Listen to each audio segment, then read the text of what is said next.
GST இல்லாமல் வியாபாரம் பண்ணலாமா? பண்ணலாம். கடந்த 1 மாதத்துக்கு முன்னாடி நான் ட்ரெயினில் வந்து ட்ராவல் பண்ணிக்கிட்டு இருக்கும்போது, நான் ஜிஎஸ்டி சம்மந்தமாக தொலைபேசியில் நான் உரையாடிக்கிட்டு இருக்கும்போது, பக்கத்தில் உள்ள சகோதரர் வந்து என்கிட்ட ஒரு கேள்வி கேட்டார்.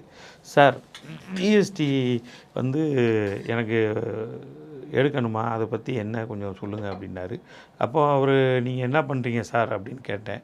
நான் மளிகை கடை வச்சுருக்கேன் அப்படின்னாரு.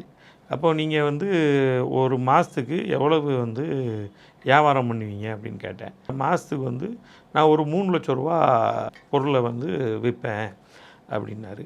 அப்போ வருஷத்துக்கு வந்து 36,00,000 தான் வருது. அதனால் உங்களுக்கு வந்து ஜிஎஸ்டி வந்து தேவை கிடையாது, எடுக்கணும்னு அவசியமும் கிடையாது அப்படின்னேன்.